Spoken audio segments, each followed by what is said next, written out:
पहले आपको बता दें कि देश में पहली बार गोधन से बने ब्रीफकेस में बजट पेश किया गया और सीएम ने बजट में बड़ा ऐलान किया। सीएम ने प्रदेश में पुरानी पेंशन बहाली का ऐलान कर दिया है, जिससे कर्मचारियों में खुशी है। पर्यावरण संरक्षण और आर्थिक सशक्तिकरण के क्षेत्र में विशेष कार्य करने वाले सीएम भूपेश बघेल ने छत्तीसगढ़ विधानसभा में एक नया इतिहास रच दिया है। सीएम भूपेश बघेल ने बजट पेश करने के लिए जिस ब्रीफकेस का इस्तेमाल किया वो चमड़े या जूट का नहीं होकर गोबर के बाई प्रोडक्ट से निर्मित है। सीएम ने बजट के लिए इस्तेमाल किए गए ब्रीफकेस को गोबर के पाउडर से तैयार किया गया, जिसे महिला स्वयं सहायता समूह की दीदी नोमेन पाल की तरफ से बनाया गया है। छत्तीसगढ़ देश का पहला ऐसा राज्य बन गया है जिसने मां लक्ष्मी के प्रतीक के रूप में गोधन से निर्मित ब्रीफकेस का इस्तेमाल किया है।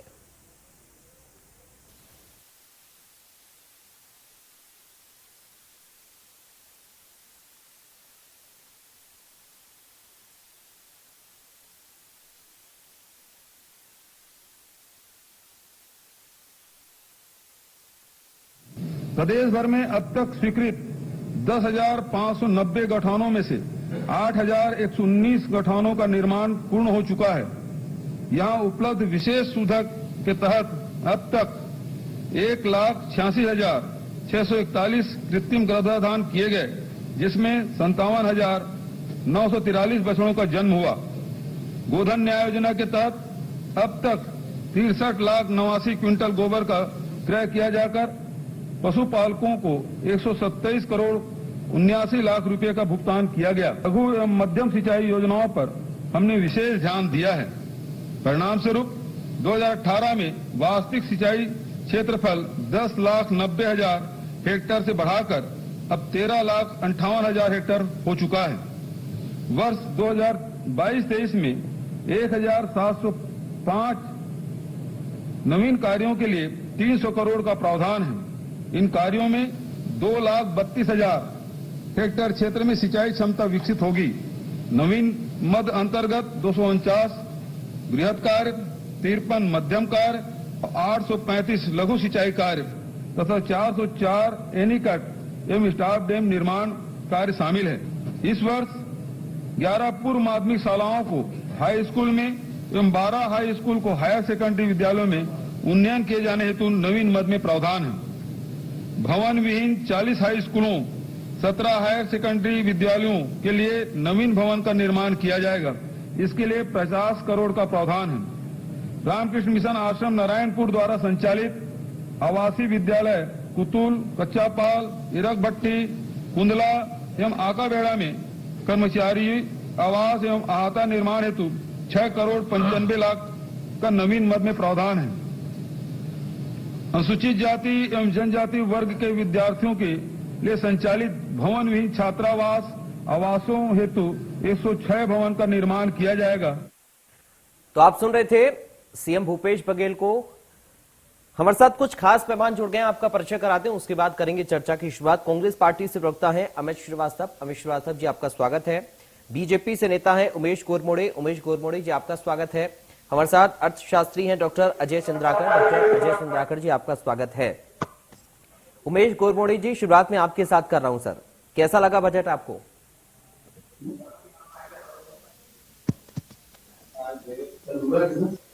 उमेश जी, आपको आवाज मिल रही है हमारी?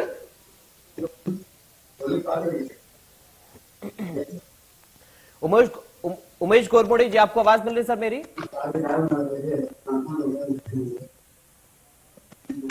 चलिए, लगता है उन तक आवाज नहीं जा रही। एक बार फिर से लौटेंगे उमेश जी के पास। अमित जी, आपको आवाज मिल रही है हमारी? खाली बैठे बैठे ही हम लोग थकते हैं ना, पिछले आधे घंटे से बैठे ही हैं। उमेश जी, अगर आप म्यूट है तो अनम्यूट करिए सर, आपकी आवाज नहीं आ रही है मुझ तक। नहीं थकते और एनर्जेटिक हो जाते हैं। पिछले 40 मिनट से जो बैठे हैं ना, ये उसकी थकावट। उमेश जी, सर अगर आप म्यूट हैं तो प्लीज अनम्यूट करिए एक बार, आपकी आवाज मुझ तक नहीं आ पा रही है। चलिए, तकनीकी कुछ खामी है, एक बार कनेक्शन को हम ठीक कर लेते हैं, उसके बाद अपने गेस्ट के पास हम जाएंगे, चर्चा करेंगे, आज के बजट को समझने की कोशिश करेंगे कि जो प्रावधान सीएम भूपेश ने इस बजट में पेश किए हैं वो कितने जमीन पर आसानी से उतर पाएंगे। अर्थशास्त्री हमारे साथ जो डॉक्टर राजीव चंद्राकर हैं, उनसे आज हम इन तमाम पहलुओं को और इन तमाम विषयों को, इन प्रावधानों को समझने की कोशिश करेंगे, क्योंकि एक बड़ा मुद्दा पुरानी पेंशन बहाली का भी है और जिसका ऐलान इसमें इस बजट में सीएम भूपेश ने कर दिया है। इससे पहले राजस्थान के बजट में मुख्यमंत्री अशोक गहलोत ने इसका प्रावधान किया था और अब छत्तीसगढ़ में भी पुरानी पेंशन बहाली का जिक्र अपने बजट में सीएम भूपेश ने जब किया तो कर्मचारियों में उत्साह, खुशी का माहौल भी देखा गया है। इसके साथ ही और भी कई प्रावधान इस बजट में किए गए हैं। परीक्षा जो प्रतियोगी परीक्षार्थी हैं उनकी फीस माफी का भी ऐलान सीएम भूपेश ने किया है। इसका क्या कितना फायदा उन परीक्षार्थियों को मिल पाएगा, सरकार के ऊपर इसका या फिर आर्थिक तौर पर क्या कुछ बोझ पड़ेगा, ये भी आज हम समझने की कोशिश करेंगे। तो ये सारे पहलू बहुत महत्वपूर्ण हैं जिनसे आज हम समझने की कोशिश करेंगे कि आखिर ये जो प्रावधान है कितनी आसानी से और कितनी सरलता से इनको इम्प्लीमेंट किया जाएगा। मेडिकल के क्षेत्र की हम बात करें या फिर शिक्षा के क्षेत्र की बात करें, किसानों के कृषि के क्षेत्र की हम बात करें और हम न्यायिक और सुरक्षा के क्षेत्र में बात करें, तो बहुत सारे प्रावधान इस बजट में किए गए हैं जिन सभी को आज हम समझने की कोशिश करेंगे। इसके साथ ही आपको ये भी हम बता दें कि जो कुछ बड़ी बातें हैं, देखिए अगर स्वास्थ्य के क्षेत्र में हम देखें या मेडिकल एजुकेशन के क्षेत्र में हम देखें तो रायपुर में स्नातक छात्र छात्राओं के हॉस्टल निर्माण और कर्मचारियों के जो आवास हैं उनके लिए 10.5 करोड़ का प्रावधान इस बजट में किया गया है। खैरागढ़ में 50 बिस्तर सिविल अस्पताल के भवन का निर्माण का प्रावधान इसमें किया गया है। तो ये मेडिकल के क्षेत्र की, मेडिकल एजुकेशन के क्षेत्र की जो प्रावधान है वो भी इसमें किए गए हैं, वो हम आपको बता रहे हैं। तो ये कुछ बड़ी बातें जिन पर आज हम चर्चा करते हैं और समझने की कोशिश करते हैं छत्तीसगढ़ के इस बजट को। उमेश घोरमोड़े बीजेपी से नेता, अमित श्रीवास्तव कांग्रेस पार्टी से नेता और अर्थशास्त्री डॉक्टर राजीव चंद्राकर, 3 खास मेहमान इस वक्त हमारे साथ हैं। उमेश जी, आपके पास सबसे पहले मैं आ रहा हूं एक बार फिर से। उमेश जी, आपको आवाज मिल रही है मेरी? उमेश घोरमोड़े जी, आपको आवाज मिल रही है सर मेरी? सर अगर आप म्यूट हैं तो प्लीज अनम्यूट करिए।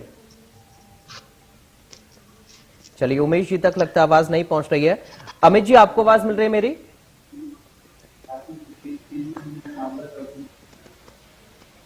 अमित श्रीवास्तव जी, आप मुझे सुन पा रहे हैं sir? According to you budget is जो सीमित डॉक्टर अजय चंद्राकर, आपको आवाज मिल रही है सर मेरी? लेकिन अभी मैं साउथ के कई स्टेट जो बजट प्रस्तुत किए उनका भी अध्ययन किया हूं,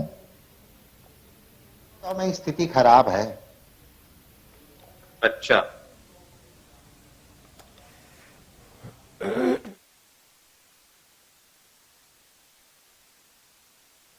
जाते हैं।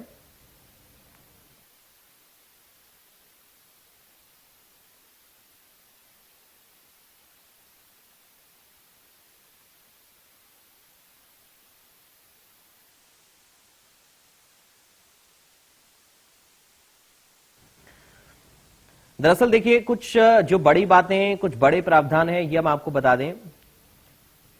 मेडिकल के क्षेत्र की बात करें तो प्रावधान इसमें किया गया है, पुरानी पेंशन योजना को बहाल किया इसमें गया है। इसके साथ ही सोलर पंप के लिए अगर हम बात करें तो 100 करोड़ का प्रावधान इसमें किया गया है। और इसी साल ये भी प्रावधान इस बजट में है कि हिंदी मीडियम के 32 स्वामी आत्मानंद विद्यालय भी खोले जाएंगे।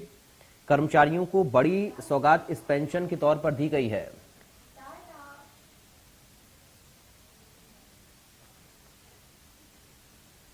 राज्य के जो अधिकारी हैं, कर्मचारी हैं, उनके लिए पुरानी पेंशन योजना को बहाल करने की घोषणा जब इस बजट में की गई सीएम भूपेश की ओर से,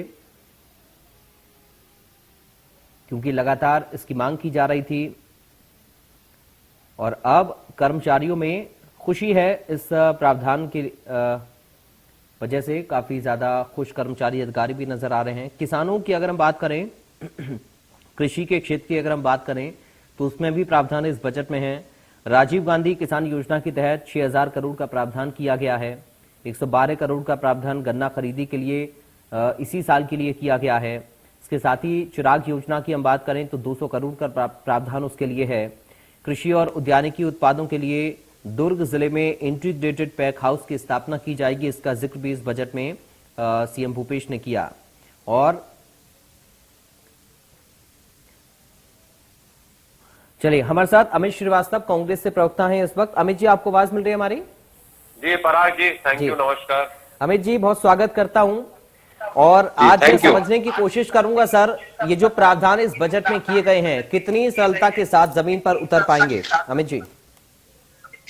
ये निश्चित तौर पे पराग जी, देखिए छत्तीसगढ़ का जो आज बजट माननीय मुख्यमंत्री जी ने जो लाया है, ये राज्य का 22वां बजट और मुख्यमंत्री जी का 4था बजट है।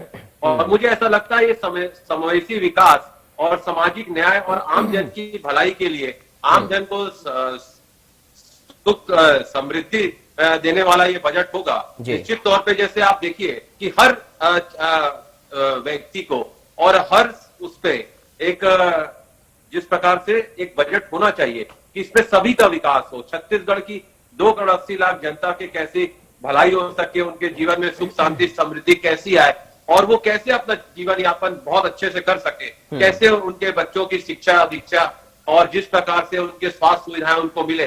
सरकार का ध्येय प्रयास जी यही था कि अंतिम पंक्ति में बैठा हुआ अंतिम व्यक्ति तक सरकारी योजनाओं का लाभ पहुंचे।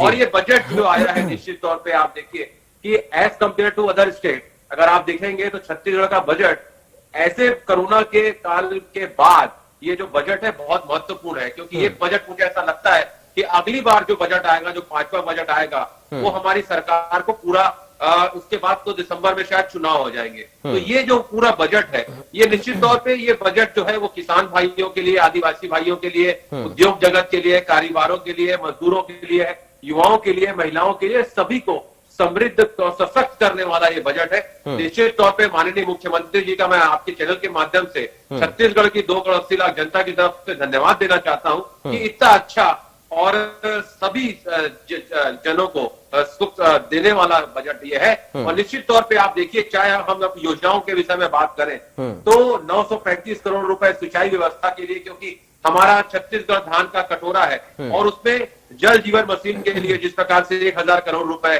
खैरागढ़ में 50 बिस्तर का हॉस्पिटल, उसी प्रकार इंफ्रास्ट्रक्चर के लिए अगर आप देखेंगे तो 228 करोड़ एक और 458 करोड़ रुपए एक। उसी प्रकार से अगर आप स्कूल और स्वास्थ्य केंद्रों को जो सड़क को उससे जोड़ रही है उसके लिए 150 करोड़ रुपए का प्रावधान रखा गया है। अमर ज्योति जो है उसके लिए प्रावधान किया गया। और हमारी सरकार जो मुख्यमंत्री जी ने पराग जी आपसे कहा, जो बजट में कहा कि हम गांधी जी के आदर्शों को मानने वाले सरकार है और हम गांधी जी के सपनों को साकार करने के लिए हम यहाँ पर गांधी सेवा ग्राम बना रहे हैं, जिसके लिए 100 करोड़ रुपए का प्रावधान रखा गया है। उसी प्रकार से खाद्य पदार्थों की जांच के लिए लैब की व्यवस्था की जा रही है छत्तीसगढ़ में।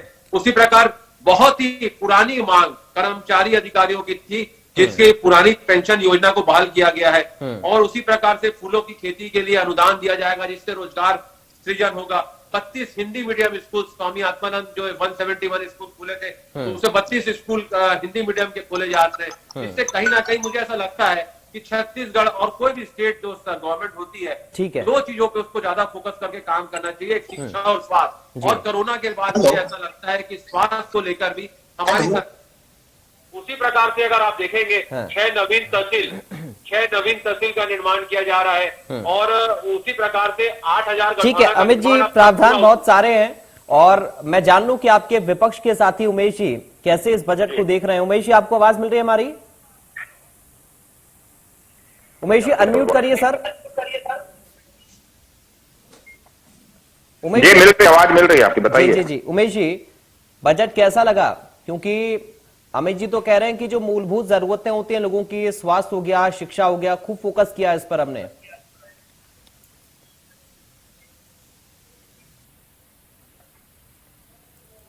उमेश जी बोलिए। आवाज पहुंच रही है आदरणीय गुप्ता जी? जी आपकी आवाज आ रही है सर, बोलिए।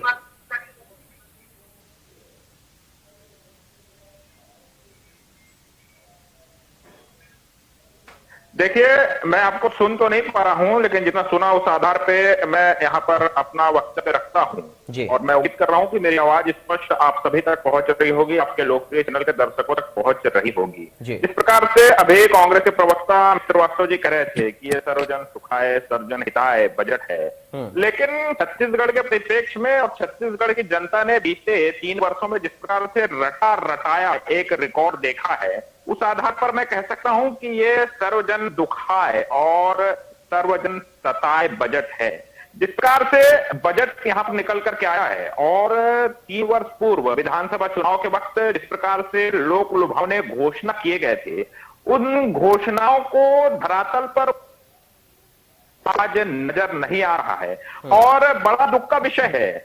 2 घोषणा इन्होंने की थी, उससे भी ये तो एक तरफ लगातार मुकरते हैं और उसमें भी युवाओं को छलने और उनको ठगने वाला प्रावधान यहां पर लेकर के आते हैं। जिस प्रकार से राजीव मितान क्लब की ये बात कर रहे हैं, इन्होंने कहा था कि भत्ता देंगे, लेकिन राजीव मितान योजना के तहत केवल 75,000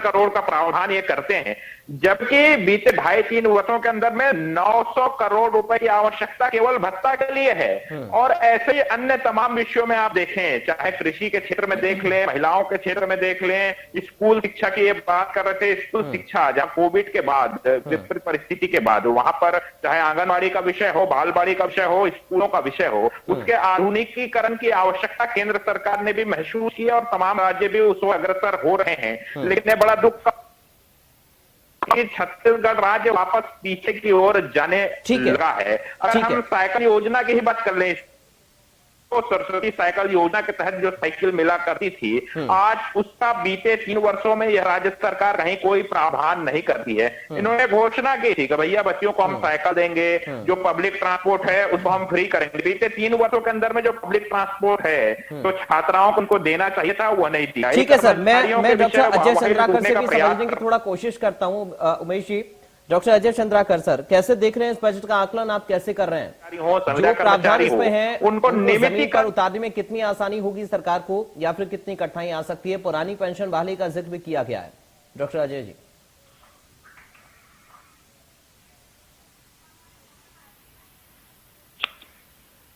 अजय जी, आपको आवाज मिल रही है मेरी?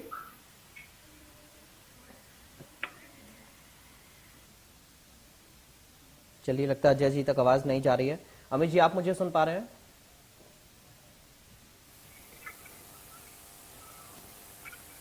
चलिए, अमित जी तक भी लगता है आवाज नहीं जा रही है।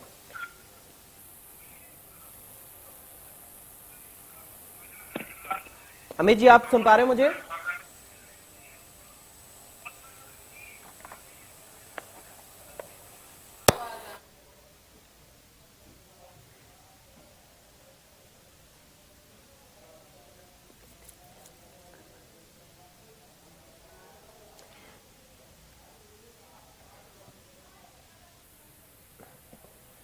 चलिए, शुक्रिया आज चर्चा के लिए। हालांकि ये तकनीकी कुछ खामी रही, लेकिन फिलहाल ये जो बजट है, इस बजट का आकलन अब जनता कैसे कर रही है ये समझना बहुत ज्यादा जरूरी है। आम लोगों की काफी सारी उम्मीदें थी और जो प्रावधान इस बजट में किए गए हैं वो कितना जल्दी इंप्लीमेंट उन पर हो पाता है, कितना आसानी से धरातल पर सरकार उनको उतार पाती है, ये देखना बेहद अहम होगा। हालांकि इस बजट में सबका ख्याल रखा गया है, मूलभूत सुविधाओं का ख्याल रखा गया है, लोगों की अलग अलग सेक्टर्स में अलग अलग वर्ग के लिए ये दावा इस बजट के लिए सरकार का है। फिलहाल मुझे दीजिए इजाजत, आप बने रहिए, देखते रहिए इंडिया न्यूज।